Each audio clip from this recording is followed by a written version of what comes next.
Round 6 is already here, and after drinking 500 beers on holidays in New Zealand, I'm back, and these are my tips and predictions for the round. Tipping has been a nightmare so far this season. Huge turnaround is coming, so don't you worry. Thursday night, we've got Knights versus Roosters. I'm taking the Knights 1 to 12 at home, and Newey. Roosters have had so many outs this week. Teddy, Sam Walker, and Dom Young is practicing his WWE clothesline somewhere. So I still think it's going to be a pretty competitive game, but the Knights, they might have found a winning formula at least, or at least better halves formula that they've been using previously. So Cogger and Hastings, again, they're going to combine to go up against the Chooks. Manu, he slides into fullback to cover Teddy, but without him, without their halfback, I feel the dynamic of the team really changes. Watson, he goes in the 6, Kiri into 7. See how it goes for the Knights. Ponga really seems to be finding his feet again this season, so really starting to open up their attack, which is looking a lot better than it has been in the first couple of weeks. I haven't been that great at picking these Thursday night games, so hopefully we can snag one pretty early here. Storm versus Doggies. First game on the Friday. Bulldogs got it done over the Storm in their last game, well, when they versed each other last year. But I'm going to go Storm 13 plus. I think they're going to absolutely give it to them. They were just able to get it over the Broncos last week, and I think Bellyache really would have fired them up over the week. Doggies as well, coming off a massive upset against the Roosters, but that was that close for them, honestly. They nearly lost it, which was very concerning. So heaps of injuries for the Dogs as well. Meanwhile, the Storm are pretty much at full strength at this point. Grant and Hughes as well, they've looked unreal this season so far, and the team seems to really be clicking at this point. Chance the Dogs make a game of it, but Storm are just looking so dangerous in attack, and we could see a huge score put on the Doggies. So I fear for all the Doggies fans across the country.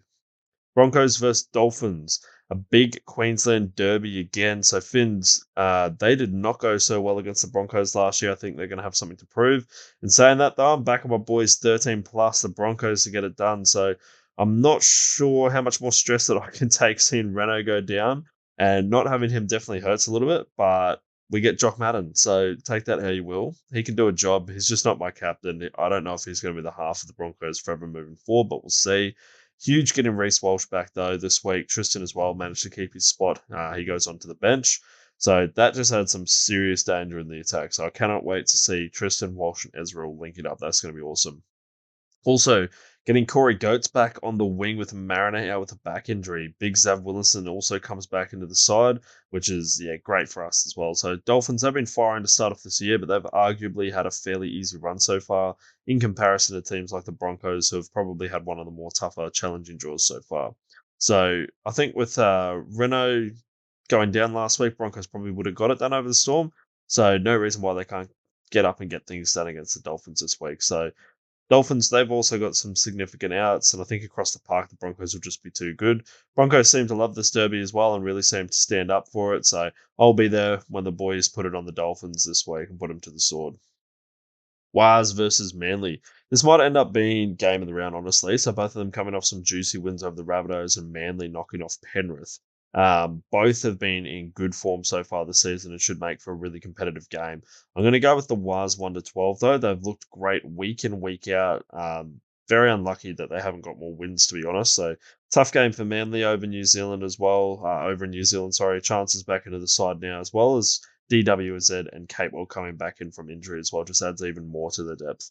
A few Manly players might not be in their ideal positions too, particularly Ben Trbojevic, so that could cause some real headaches in defence, which could definitely be exposed by the Warriors. Should be a close one, but I'm going to back the home side here for this one. Parramatta versus the Cowboys. I'm going to go with the Cowboys 1 to 12. Para will be desperate to bounce back after getting slapped by the Raiders last week. Few players dropped and still no Moses for some time. This game does worry me a little bit though. Cows don't have the best record down in Sydney and they are letting in a lot of points each week at this point. Seems just about every team is putting 20 plus on them, but their attack is just enough to get them over the line. So it could be a rough one for the Para fans without their halfback, but yeah, we'll see. See how that goes. Should be a good game. So Bunnies versus Sharks. Sharks 13 plus written all over this. So last nail in the coffin, I think it's going to be for Jason Demetrio. Trell out, players have been dropped from the side, and it just seems like a bit of a mess. So Sharks are coming off a bye as well, so they're going to be fresh and ready to rip in. Hopefully the Rabbitohs will step it up and start putting things together, but I just don't think it's likely to happen at this point. They're going nowhere fast, and the Sharks are sitting very pretty as a top 8 side with the ability to put a lot of points on the board. I'd be looking away if I was a Bunnies fan because it might end up being the week that they have 50 put on them. Bit of a sketchy one next. So we've got the Tigers versus Dragons. I'm going to back the Tigers to get it done 1 to 12. Dragons are all over the joint at this point, though, and you really don't know what you're going to expect from them. Tigers have been going all right and holding their own, I guess, so far. I think they can get it done, and it's going to be a pretty close game.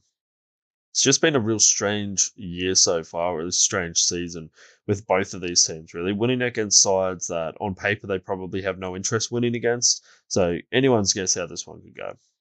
Last game of the round, we've got the Big Milk versus Titans. I'm thinking Canberra touch up the Titans 13 plus. Titans are having the most head noise ever at the moment. Well, meanwhile, the Raiders are just on a roll after pumping the Eels.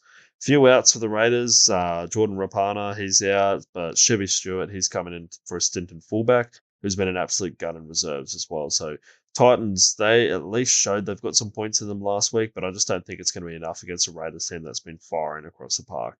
The Raiders have been one of the best teams so far, and with that many people writing them off completely, I feel confident backing them each week compared to a lot of the other teams out there. In Sticky, we trust. Now, tip of the week, I've got Reese Walsh anytime, Bradman Best, and Zach Hoskins as well. So who are you backing? Let me know in the comments. Hope your tips go well. I'll catch you next time and have a good one.